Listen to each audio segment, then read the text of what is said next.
Tessanne, how do you feel about the youth of Jamaica today?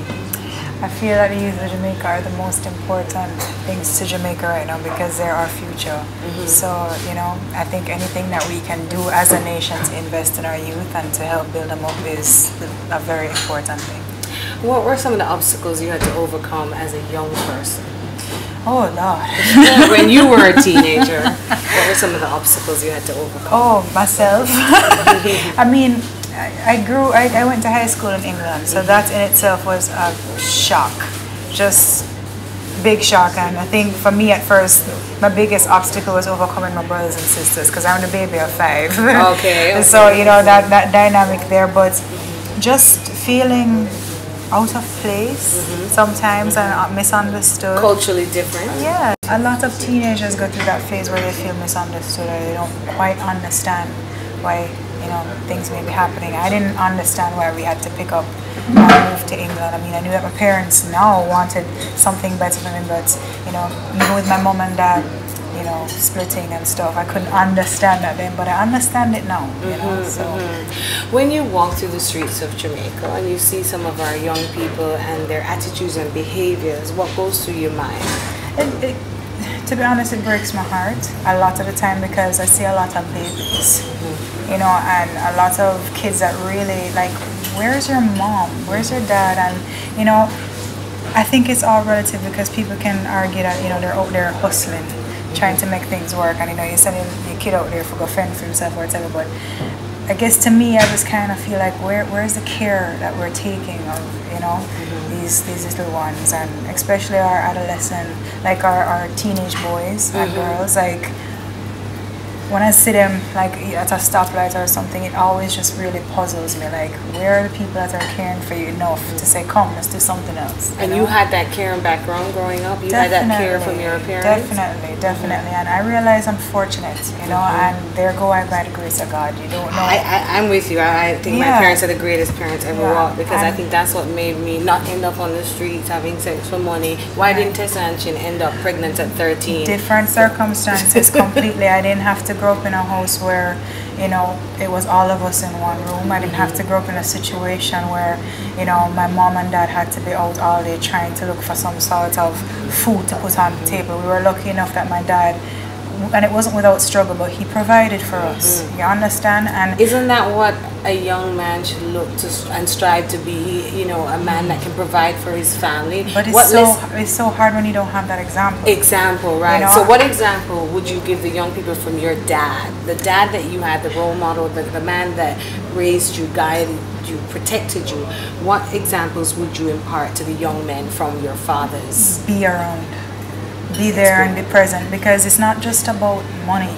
And I think, you know, a lot of times people get so caught up in, oh, but not pay the child support, and it's not about that. Your daughter needs to know the first man of her life. Your son needs to know the man of his life, and I think that is a role that cannot be, you know, cannot be filled by anyone else. And big up to the single mothers out there, because I know that's a hard road, and the same for the single fathers who are out there trying to do right by their children as well. But, you know, be there.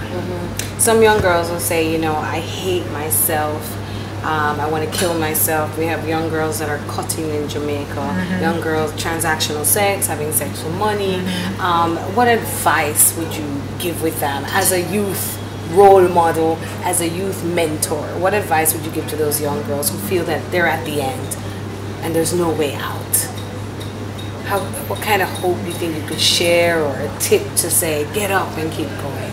I think the first thing I would say is that I don't know you. I don't know what you've been through, and I don't know the hand you've been dealt, and I don't know the hardships that you've had to face to make you have to, you know, come to these decisions in life. But I do know that you were put here for a reason, and I do know that you are an unrepeatable miracle of God. You know, there's only one of you. That's why you have fingerprints. Not even if you're a twin, you have different fingerprints, and you're put on this earth for a reason. Find what you're good at, because you're good at something, and concentrate on breaking that cycle, because you are the answer to your problem. You are the solution. What is Tessanne good at? Oh Lord. And when did you first find out you were good at it? I'm good at singing. No, really? But I think that would be the more obvious one. Singing Right. for me is just, I just grew up doing it, you know? So When did you start singing? Oh, you were a Lord. child. I was a baby. A baby. Because I grew up with musical parents, so I was always surrounded by music. So Okay. It's in the blood. Okay. kind of, but all I right. practice too. I'm gonna fool you. Well, let's talk about that. Let's talk about, you know, a lot of young people too, we find are very indisciplined. They're very lazy. They have dreams and aspirations, but have no idea the first step on the roadmap to achieve that. What have you felt, what do you feel you've achieved, and what are the steps that you would offer young people to achieve their dreams, their vision? Have you ever seen Finding Nemo? Yes, You yes. know, she says, just keep swimming, just Yes. keep swimming, just keep swimming. Like, my mom used to say to me all the time, when I used to just be a girl in a room trying to figure out how do I get from being a girl in a room to actually singing and, you know, being able to put some money in my pocket. She just said, baby, just do something. Just do something. Get up and practice your voice, you know, and it will have an effect, and you'll put that out into the universe, and something will respond, you know. So my advice to you, if you like singing, keep singing. Keep doing it, you know. Don't let somebody have to tell you to sing. Keep practicing. Keep trying to get better. If you're good at, I don't know, doing stuff with wood, keep doing it. Keep practicing. Just keep plodding on until you get better and better and better and better, and crave information and knowledge on that, and work on it. Yeah. Information and knowledge, where do you seek it? And everywhere. I mean, not just from like watching people. Like, I'm a big YouTube junkie. Like, Yes. I'll go on and I'll watch hours of like Celine Dion and Aretha Franklin and Tina But you can Turner. research on the internet. You can research There's on how to be a everything. pilot, how to be There's a doctor. everything on the internet. But Yeah. So you're you know, a YouTube but junkie. researching is not enough though. You actually have to do it. So if it means that I have an extra few 10 minutes in my car, I'm going to be doing my voice lessons. And you know, I've been fortunate enough to be able to have voice lessons. But like I said, there's YouTube, and there's so many different amazing certified trainers Right. that give you lessons for free. Yeah. On YouTube. Okay, so I want to keep in your childhood. You're still young, but as a teenager, Am I? yeah, you're still young. We're still young, we're still young. So you know, there were I had teenage girl issues. What were your girl issues as a teenager? My teenage girl issues that I was Let's be honest. I was a tomboy. Okay. So, and I had two sisters who were just ridiculously stunning and Yes. very girly, and I was just like, yeah, they had to beat some girliness into you. know, and send me back in the house, and I came out in like big Timberlands and Yeah.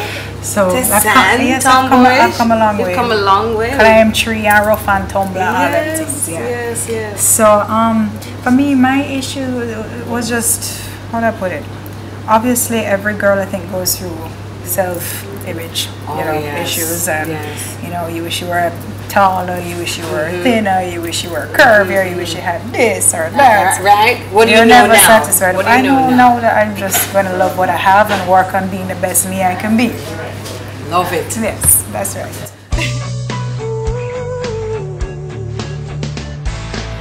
Talk of youth. What's up, it's your girl Tessanne, and I just want to tell you today that I believe in you.